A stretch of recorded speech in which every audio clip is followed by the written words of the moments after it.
नमस्कार, बहुत स्वागत है आपका। मैं हूं आपके साथ अमित शर्मा। शुरुआत करेंगे बड़ी खबर के साथ। रायबरेली से है। रायबरेली में जहरीली शराब से मौतों का मामला सामने आया है। जहरीली शराब से अब तक 11 लोगों की मौत हुई है। 37 लोगों का अस्पताल में इलाज जारी है। गंभीर 10 लोगों को लखनऊ रेफर किया गया है। पोस्टमार्टम रिपोर्ट में मौत का कारण जहरीली शराब बताया गया है। मुख्य आरोपी धीरेन्द्र सहित सेल्समैन भी गिरफ्तार हो चुका है। रायबरेली से बड़ी खबर आपको बता दें, जहरीली शराब पीने से कुछ लोगों की मौत हुई है। गंभीर 10 लोगों को लखनऊ रेफर किया गया है। वहीं मुख्य आरोपी जो है इस पूरी घटना का, वो गिरफ्तार हो चुका है। धीरेन्द्र सहित सेल्समैन गिरफ्तार किया गया। सेल्समैन यानी कि जो इस जहरीली शराब के कारोबार में संलिप्त था, इसे खपाने का काम करता था, उसकी भी गिरफ्तारी पुलिस ने कर ली है। रायबरेली में जहरीली शराब से मौतों का मामला सामने आया है। बड़ी खबर रायबरेली से आपको बता रहे हैं। इस जहरीली शराब से अब तक 11 मौतें रिपोर्ट हुई है। पोस्टमार्टम के बाद इसकी पुष्टि हुई है कि मृतकों की मौत जहरीली शराब के सेवन से हुई है। वहीं 37 लोगों का अभी भी इस अस्पताल में इलाज जारी है। गंभीर 10 लोगों को लखनऊ रेफर किया गया है। बड़ी खबर रायबरेली से आपको बता रहे हैं। और इस जहरीली शराब मामले में आपको बता दें, मुख्य आरोपी धीरेन्द्र सहित सेल्समैन की गिरफ्तारी हो चुकी है।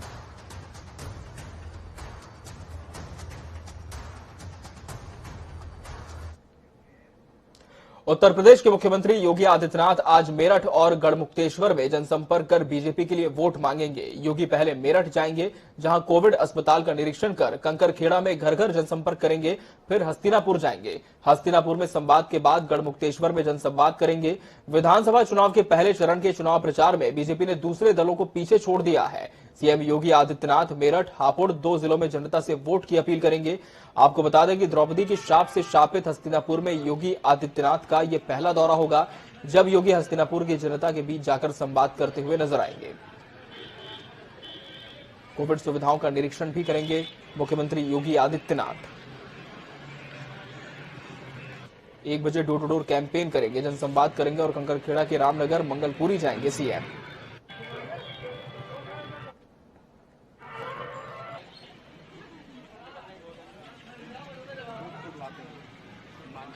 वहीं आपको बता दें कि मुख्यमंत्री योगी आदित्यनाथ के दौरे की तमाम तैयारियां भी मुकम्मल कर ली गई हैं। जनसंपर्क उनका अभियान भी होगा। और इसके अलावा प्रदेश में जिस तरह से कोरोना के आंकड़े सामने आए हैं, क्या कुछ व्यवस्था मेरठ में है, इसके मद्देनजर भी वो कोविड अस्पतालों का निरीक्षण करेंगे। और इस खबर पर हमारे सहयोगी आदित्य गुप्ता हमारे साथ जुड़ चुके हैं। आदित्य, मुख्यमंत्री योगी आदित्यनाथ का आज मेरठ दौरा है। निश्चित तौर पर विधानसभा चुनाव के मद्देनजर दौरा काफी अहम है। कब तक पहुंचेंगे योगी और क्या कुछ पूरा कार्यक्रम आज यहां पर तय है?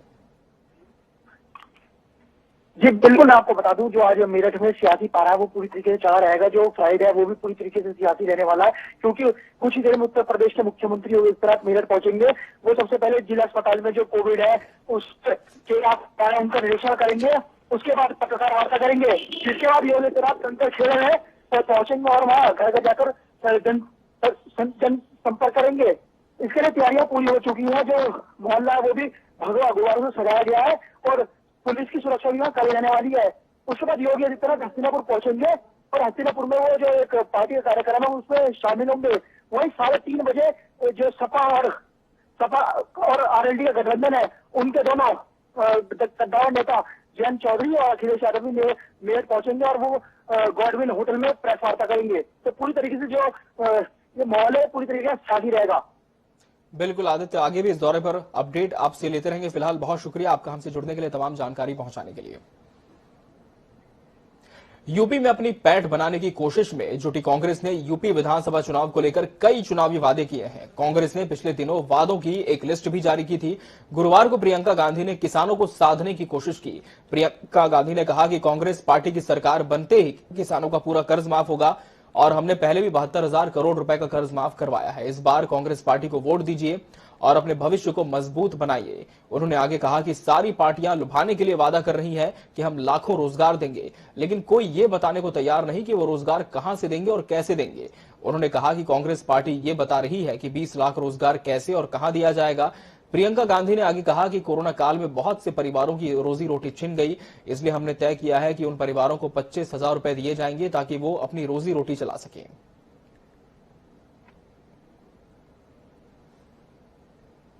केंद्रीय गृह मंत्री अमित शाह 31 जनवरी को सपा सांसद आजम खान और संभल सांसद डॉक्टर शफीकुर रहमान बर्ग के क्षेत्र में बीजेपी के लिए माहौल बनाएंगे।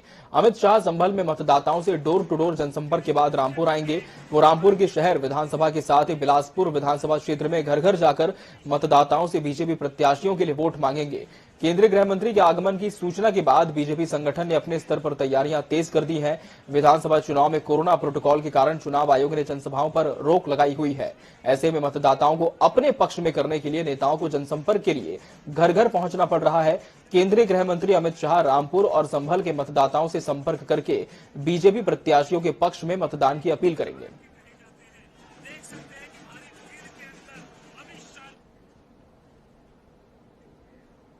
आगामी चुनाव को देखते हुए बीजेपी के राष्ट्रीय अध्यक्ष जगत प्रकाश नड्डा आज यूपी में रहेंगे और कई संगठनात्मक बैठकें करेंगे। आपको बता दें कि जेपी नड्डा आज शाहजहांपुर पहुंचेंगे और बीजेपी कार्यालय में विधानसभा चुनाव प्रभारियों के साथ बैठक करेंगे।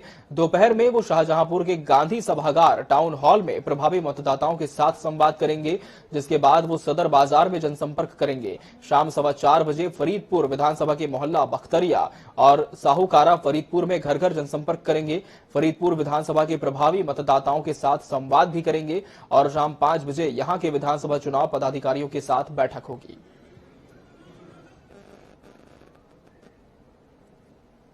और इस खबर पर हमारे सहयोगी अनूप कुमार सिंह लखनऊ से हमारे साथ जुड़ चुके हैं। अनूप, निश्चित तौर पर हम कह सकते हैं कि जगत प्रकाश नड्डा का ये दौरा काफी अहम है। इसके पहले भी वो यहां आते रहे, लेकिन जिस तरह से पार्टी ने एक बड़ी जिम्मेदारी उन्हें दी है, तो कहीं ना कहीं चुनौती भी होगी पार्टी की साख को बचाने की और एक बार फिर से भारतीय जनता पार्टी की सत्ता को दोहराने की। क्या कुछ तैयारी उनके इस पूरी दौरे को लेकर के की गई है, साथ ही मेन फोकस किस पर रहेगा? देखिए, काफी महत्वपूर्ण दौरा माना जा रहा है जेपी नड्डा, क्योंकि पश्चिमी उत्तर प्रदेश में विधानसभा चुनाव का पहला फेज है। ऐसे में भाजपा कोशिश करेगी कि जो पुरानी सीटें हैं उसको बचाना है और नई सीटों को जोड़ना है। तो ऐसे में चूंकि अभी किसान आंदोलन काफी व्यापक रूप से चला था और पश्चिमी उत्तर प्रदेश ऐसा क्षेत्र है जो कि किसान बाहुल्य क्षेत्र है। किसान काफी अहमियत रखते हैं। किसान सरकार बना भी देते हैं और बिगाड़ भी देते हैं। तो सरकार कोशिश कर रही है, जेपी नड्डा चूंकि भारतीय जनता पार्टी के राष्ट्रीय अध्यक्ष मुखिया हैं, तो खुद मैदान में उतर चुके हैं और कोशिश कर रहे हैं कि पश्चिमी उत्तर प्रदेश को किस तरीके से संभाला जाए, किसानों को किस तरीके से समझाया जाए और जिस तरीके से किसान रूठे थे उनको मनाने की हालांकि भाजपा ने पूरी कोशिश की है। अब जेपी नड्डा वो मन टटोलने के लिए निकले हैं। कार्यकर्ताओं से बात करेंगे कि जमीनी हकीकत क्या है और जो पदाधिकारी है उनसे लगातार बात करेंगे। जाहिर सी बात है, ऐसे में भाजपा के लिए बड़ी चुनौती तो है ही है। अब देखना यह होगा कि जेपी नड्डा किस तरीके से जीत का मंत्र देते हैं या फिर आंदोलन से और बीच का जो अभी समय हो गया है, ऐसे में किसान कितना जो नाराजगी थी उनकी दूर हो गई है या फिर और कुछ समस्याएं हैं, ये सब पूरी जानकारी उसमें पदाधिकारियों से लेंगे। किसान जो वोटर्स हैं उनसे बात करेंगे और डोर टू डोर भी कार्यक्रम रखा गया है। तो जेपी नड्डा जमीनी हकीकत से लगा के जो पदाधिकारी हैं उनसे भी संपर्क करेंगे, तो निश्चित तौर पे कहीं ना कहीं एक हकीकत क्या है वहां पर जानकारी लेने के लिए जरूर जाएंगे। अब इसमें भाजपा कितना वहां संगठन में मजबूत हो पाई है या फिर चुनाव आते आते किस तरीके से किसानों का मन बदल गया है, क्योंकि किसान के बारे में कहा जाता है कि किसान दयालु भी होता है और क्रोधी भी होता है। और इसमें सरकार कितना कुछ मना पाई है किसानों को, क्योंकि पश्चिमी उत्तर प्रदेश बिल्कुल देखना होगा कि सरकार कितना कुछ किसानों को मना पाई, उनके दिल में जगह बना पाई है। और खासकर जब से हमने आंदोलन देखा है, कृषि कानूनों के विरोध में जो आंदोलन हुआ था, तब से बीजेपी लगातार किसानों को साधने में जुटी हुई है। आपका बहुत बहुत शुक्रिया अनूप हमसे जुड़ने के लिए। और इस वक्त रुक कर लेंगे हमारे सहयोगी शाहजहांपुर से जुड़े हैं राजीव शुक्ला का फोन लाइन पर मौजूद है हमारे साथ। राजीव, निश्चित ही कहा जाए कि जेपी नड्डा कहीं ना कहीं पार्टी के पक्ष में प्रचार करने तो जरूर आएंगे, लेकिन कहीं ना कहीं जो जमीनी हकीकत है उसे भी तलाशने की कोशिश भरपूर होगी। शाहजहांपुर की अगर बात करें तो कब तक पहुंचेंगे जेपी नड्डा और यहाँ क्या कुछ तैयारियां की गई उनके दौरे को लेकर? जी बिल्कुल, मैं आपको बता दूं कि 12 बजे जेपी नड्डा पुलिसान हेलीपैड पर उतरेंगे। उसके बाद रेती स्थित पार्टी कार्यालय पर पहुंचेंगे और उसके बाद गांधी भवन में एक सभा को संबोधित भी करेंगे। उसमें कार्यकर्ताओं से बात भी करेंगे। उसके बाद सदर बाजार क्षेत्र में JP Nadda door to door जनसंपर्क करेंगे और भाजपा की उपलब्धियों को भी गिनाएंगे। जी राजीव, अगर हम बुनियादी मुद्दों की बात करें शाहजहांपुर में, तो ऐसे कौन से जमीनी मुद्दे हैं जिस पर ज्यादा फोकस की जरूरत अभी बीजेपी को है? देखिए, इस समय जो मेन मुद्दा जो चल रहा है वो गाय का मुद्दा चल रहा है कि गाय जो है रोडों पर घूमती हैं, गौशालाओं में गाय जो है उन्हें सही देखभाल नहीं मिल पा रही है। उसके अलावा एक बेरोजगारी का मुद्दा जो शाहजहांपुर में वो ज्यादा है। यहाँ बहुत सी फैक्ट्रियां हैं लेकिन शाहजहांपुर वासियों को उनमें काम नहीं मिल पा रहा है। जी, बहुत शुक्रिया राजीव, आपका हमसे जुड़ने के लिए। हमारे सहयोगी अनूप भी जुड़े थे, एक बार फिर से आपका भी बहुत बहुत धन्यवाद हमसे जुड़ने के लिए। बढ़ते आगे, डिप्टी सीएम केशव प्रसाद आज आगरा का दौरा करेंगे। कार्यकर्ताओं के साथ उनकी बैठक होगी। छावनी एतमादपुर विधानसभा में जनसंपर्क करेंगे। डोर टू डोर जनसंपर्क करेंगे डिप्टी सीएम केशव प्रसाद मौर्य। तो बड़ी खबर आपको बता दें आगरा से है। बड़ी खबर, कार्यकर्ताओं के साथ बैठक करेंगे डिप्टी सीएम केशव प्रसाद मौर्य। और चूंकि वोटिंग का काउंटडाउन भी शुरू हो चुका है और बमुश्किल 10 दिन रह गए हैं पहले चरण के मतदान के लिए। उत्तर प्रदेश की बात करें तो 7 चरणों में मतदान होना है। पहला चरण 7 फरवरी को निर्धारित है और इसके मद्देनजर पार्टी के जो दिग्गज हैं वो भी अब जमीन पर उतर आए हैं प्रचार करने के लिए। और इसी कड़ी में डिप्टी सीएम केशव प्रसाद मौर्य आज आगरा का दौरा करेंगे और कार्यकर्ताओं के साथ उनका संवाद होगा। कार्यकर्ताओं के साथ बैठक करेंगे। कहीं ना कहीं जानने की कोशिश होगी कि इस वक्त पार्टी के पक्ष में क्या कुछ माहौल है, किस तरह की चुनौतियां हैं और ऐसे कौन से और मुद्दे रह गए जिन पर फोकस करने की जरूरत है। और चूंकि आचार संहिता लागू है, ऐसे में डोर टू डोर कैंपेन भी करेंगे। और हमारे सहयोगी प्रदीप रावत हमारे साथ इस खबर पर जुड़ चुके हैं। प्रदीप, आज डिप्टी सीएम केशव प्रसाद मौर्य का आगरा दौरा है जो कि काफी अहम है। क्या कुछ तैयारी उनके इस पूरे दौरे को लेकर और क्या कुछ पूरा शेड्यूल आज रहने वाला है डिप्टी सीएम का? हमने आपको बता दें कि प्रथम चरण के चुनाव को लेकर सारे राजनीतिक दलों ने अपनी ताकत झोंकी है। भाजपा भी इसमें पीछे नहीं है। कल अमित शाह खुद औरंगाबाद आए, मथुरा आए और लगातार दौरे कर रहे हैं। वहीं आज डिप्टी सीएम केशव प्रसाद मौर्य आगरा में होंगे और वो यहाँ पर सबसे पहले आगरा छावनी में जाएंगे क्योंकि सदर क्षेत्र डॉक्टर BS धर्मेश है, छावनी के प्रत्याशी भी है और उत्तर प्रदेश सरकार में राज्य मंत्री भी है। तो उनके क्षेत्र में जाकर प्रचार करेंगे और हम इस समय केलिया मोड़ पर है और अर्जुन नगर क्षेत्र छावनी विधानसभा क्षेत्र है, यहाँ पर भी आएंगे। उसके बाद वो एतमादपुर है, आगरा दक्षिण है और उत्तर है, वहां पर भी जाएंगे। तो ऐसा कोई भी प्रत्याशी कोई चूक नहीं चाहता है कि वो पीछे किसी भी मामले में या क्या नाम है जो प्रचार प्रसार है उसमें पीछे रहे। और दूसरी बात आपको बता दें अमित कि आज माफी चाहूंगा, छत्तीसगढ़ के मुख्यमंत्री भूपेश बघेल आगरा आ रहे हैं। बिल्कुल, उस पर भी हम आपसे जानकारी लेंगे प्रदीप, लेकिन केशव प्रसाद मौर्य का जो दौरे का कार्यक्रम है उस पर भी आप प्रकाश डालें कि क्या कुछ आज पूरा शेड्यूल तय किया गया है डिप्टी सीएम के दौरे का? सबसे पहले सदर क्षेत्र में जाएंगे, माना मंडपम है, वहां पर एक छोटा सा कार्यकर्ताओं के साथ संवाद करेंगे। उसके बाद वो क्या नाम है जो ताजगंज क्षेत्र छावनी नहीं आता है वहां पर जाएंगे, वहां पर प्रेस वार्ता करेंगे। उसके साथ ही वहां पर जो वरिष्ठ पदाधिकारी हैं, बूथ स्तर के पदाधिकारी हैं, उनसे बात करेंगे। जी बिल्कुल प्रदीप, आप जुड़े रहेंगे हमारे साथ। हम दर्शकों को एक बार फिर से जानकारी दे दें कि डिप्टी सीएम केशव प्रसाद मौर्य का आज आगरा का दौरा है और ये काफी अहम है। पूरा कार्यक्रम इनका तय कर दिया गया है। और इस बीच एक और बड़ी खबर हम दर्शकों को बता दें, एक और बड़ी खबर इस बीच मिल रही है और विधानसभा चुनाव से जुड़ी हुई यह बड़ी खबर है। आपको बता दें कि छत्तीसगढ़ के मुख्यमंत्री भूपेश बघेल भी आज आगरा के दौरे पर है। सीएम भूपेश बघेल आज ताजनगरी का दौरा करने जा रहे हैं और कांग्रेस के युवा संसद कार्यक्रम में शामिल होंगे भूपेश बघेल। उत्तराखंड का प्रभारी इन्हें बनाया गया है और भर्ती विधान घोषणा पत्र पर युवाओं से आज छत्तीसगढ़ के मुख्यमंत्री भूपेश बघेल चर्चा करने जा रहे हैं। छत्तीसगढ़ के मुख्यमंत्री भूपेश बघेल, जिन्हें कांग्रेस ने कई अहम जिम्मेदारियों से पहले भी नवाजा है, असम चुनाव में भी उन्हें पर्यवेक्षक बनाया गया था और यूपी चुनाव में भी पर्यवेक्षक के तौर पर उन्हें चुना गया है और इसके मद्देनजर आज अहम दौरा आगरा का होने वाला है। और हमारे सहयोगी आगरा से लगातार हमारे साथ जुड़े हुए प्रदीप रावत। प्रदीप, डिप्टी सीएम केशव प्रसाद मौर्य का दौरा तो है ही, साथ ही नजर इस पर भी होगी कि छत्तीसगढ़ के मुख्यमंत्री भूपेश बघेल भी आगरा दौरे पर हैं। क्या आगरा पहुंच चुके हैं और क्या कुछ कार्यक्रम उनके यहाँ पर निर्धारित है और कितना अहम ये दौरा हो सकता है कांग्रेस पार्टी के लिए?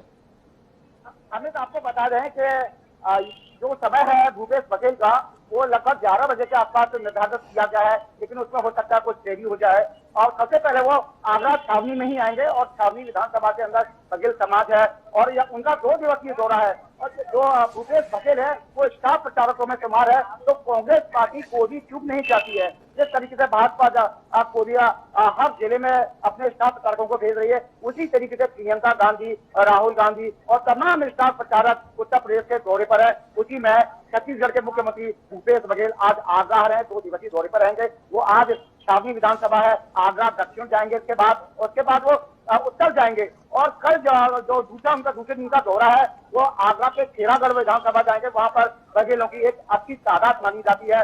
वही आगरा ग्रामीण भी जाएंगे, फतेहाबाद जाएंगे और संभावना है कि वो एसनाथपुर की तरफ भी जाए। तो लगातार ये जो स्टार प्रचारक है उनका प्रचार प्रसार का दौर जारी है। कोई भी राजनीतिक दल इसमें कोई चूक नहीं चाहता, क्योंकि जिस जगह हम खड़े हैं वो आगरा ब्रज क्षेत्र आता है। ब्रज क्षेत्र के अंदर 65 सीटें आती हैं और 65 सीटें पिछली बार 57 सीटें भारतीय जनता पार्टी ने जीती थी और सभी का सुपड़ा साफ कर दिया। और आगरा की बात करें तो यहाँ पर 9 विधानसभा है और 9 विधानसभा में से 9 की 9 वर्तमान में भारतीय जनता पार्टी के पास है। और आगरा में 2 लोकसभा है, आगरा मेन और दूसरा फतेहपुर सीकरी। तो दोनों की दोनों बिल्कुल। तो इन सभी विधानसभाओं के मद्देनजर काफी अहम दौरा हम इसे कह सकते हैं। प्रदीप, बहुत शुक्रिया आपका हमसे जुड़ने के लिए और तमाम जानकारी पहुंचाने के लिए। प्रदीप, बढ़ते आगे, चुनाव वाले राज्यों में आज कांग्रेस की प्रेस कॉन्फ्रेंस है। उत्तर प्रदेश में 3 जगहों पर कांग्रेस की प्रेस कॉन्फ्रेंस होगी। मेरठ, वाराणसी और लखनऊ में प्रेस कॉन्फ्रेंस होगी। लखनऊ में पृथ्वीराज चौहान, मेरठ में दीपेंद्र हुड्डा प्रेस वार्ता को संबोधित करेंगे। उत्तर प्रदेश में 3 जगहों पर आज कांग्रेस की प्रेस कॉन्फ्रेंस है। बड़ी खबर आपको बता दें, मेरठ, वाराणसी और लखनऊ में कांग्रेस की प्रेस कॉन्फ्रेंस आज प्रस्तावित है। और लखनऊ में पृथ्वीराज चौहान, वहीं मेरठ में दीपेंद्र हुड्डा प्रेस कॉन्फ्रेंस लेने जा रहे हैं कांग्रेस की। बड़ी खबर आपको बता रहे, चुनाव वाले राज्यों में आज कांग्रेस की प्रेस वार्ता होगी। उत्तर प्रदेश के मुजफ्फरनगर में सपा के राष्ट्रीय अध्यक्ष अखिलेश यादव और रालोद अध्यक्ष चौधरी जयंत सिंह 28 जनवरी यानी कि आज एक संयुक्त प्रेस वार्ता को संबोधित करने जा रहे हैं। ये प्रेस कॉन्फ्रेंस आज दोपहर 1 बजे होटल सॉलिटेयर मुजफ्फरनगर में होगी। जयंत और अखिलेश मुजफ्फरनगर में संयुक्त रूप से प्रेस कॉन्फ्रेंस कर हर सवाल का जवाब देंगे। आपको बता दें कि भारतीय जनता पार्टी ने राष्ट्रीय लोक दल के अध्यक्ष जयंत चौधरी को साथ आने का न्योता दिया था। हालांकि चौधरी ने लगे हाथ इस प्रस्ताव को ठुकरा दिया और साथ ही केंद्र और राज्य की सत्ताधारी पार्टी को कृषि कानूनों के खिलाफ साल भर से अधिक समय तक चले आंदोलन के दौरान मारे गए किसानों की याद भी दिलाई।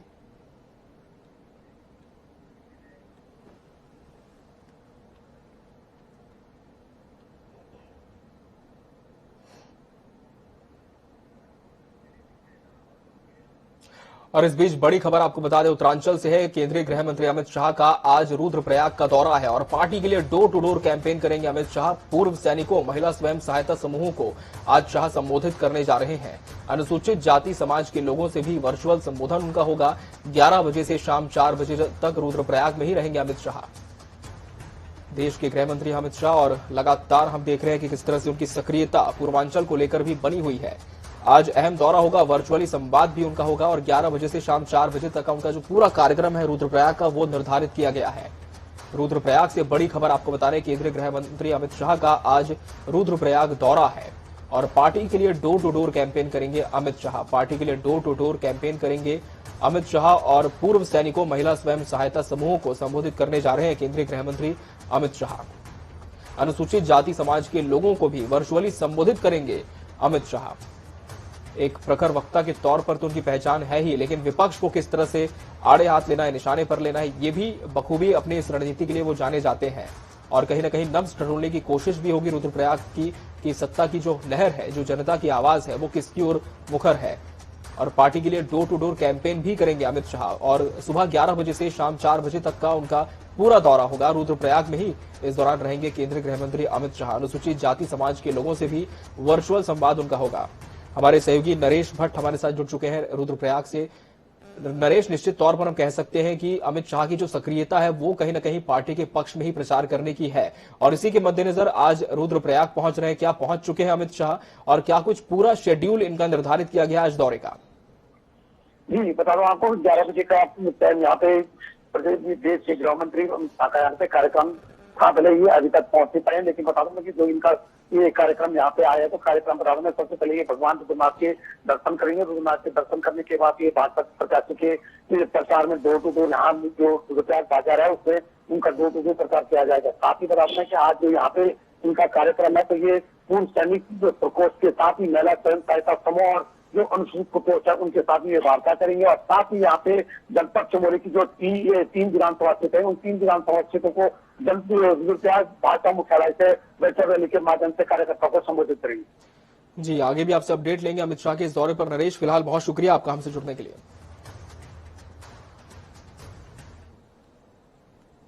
उत्तराखंड विधानसभा चुनाव के लिए आज नामांकन का आखिरी दिन है, जबकि कल से नामांकन पत्रों की जांच होगी और प्रत्याशियों के नामांकन वापस लेने की आखिरी तिथि 31 जनवरी है।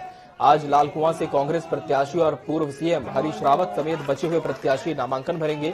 वहीं गुरुवार को सीएम पुष्कर सिंह धामी के अलावा मौजूदा मंत्री बंशीधर भगत, अरविंद पांडे, विशन सिंह चुफाल और रेखा आर्य ने नामांकन पत्र जमा कराए। वहीं कांग्रेस के कार्यकारी प्रदेश अध्यक्ष भुवन कापड़ी, महेंद्र पाल सिंह, आम आदमी पार्टी के पूर्व प्रदेश अध्यक्ष एसएस कलेर और उक्रांद के पुष्पेश त्रिपाठी ने भी नामांकन पत्र जमा कर ताल ठोकी।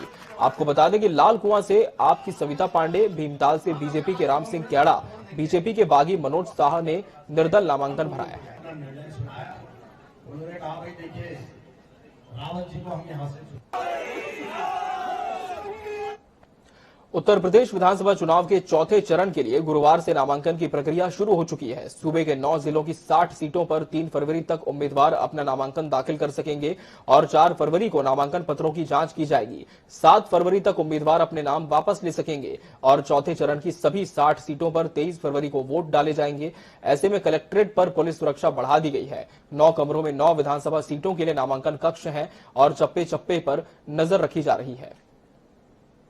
उत्तर प्रदेश के 9 जिलों में चौथे चरण के नामांकन के लिए आज से प्रक्रिया शुरू हो गई है। लखनऊ में खासकर बात की जाए तो सुरक्षा व्यवस्था के कड़े इंतजाम किए गए हैं। आप पीछे देख सकते हैं कि पुलिस फोर्स यहां पर लगाई गई है और 9 कमरे बनाए गए हैं जहां पर 9 विधानसभाओं के लिए यहां पर लोग अपना नामांकन करने आ रहे हैं। जो पर्चा है वो दाखिल करने के लिए यहां से आज प्रक्रिया शुरू हो गई है।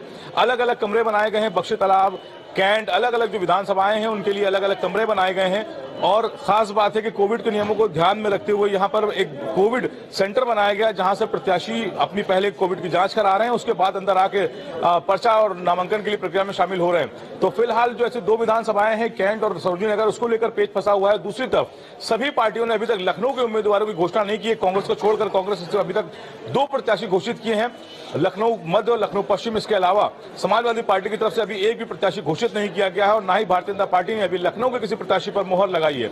लेकिन अब देखना होगा कि इस 4 दिन की प्रक्रिया में कितनी जल्दी नामांकन शुरू होता है इन पार्टियों के द्वारा। फिलहाल लखनऊ में आज थोड़ा सा माहौल जरूर बदला हुआ है। चप्पे चप्पे पे पुलिस है, 4 जगह बैरिकेडिंग लगाई गई है और बड़े अफसर वो भी लगातार यहां पर मॉनिटरिंग कर रहे हैं। तो आज से इस प्रक्रिया, जो चुनावी प्रक्रिया है, वो लखनऊ में भी देखने को नजर आ रही है। कैमरा पर्सन सनी के साथ तौकीर गिदोई, जनता टीवी, लखनऊ। इसी के साथ मुझे दीजिए इजाजत। खबरों का सफर लगातार जारी है जनता टीवी पर। नमस्कार।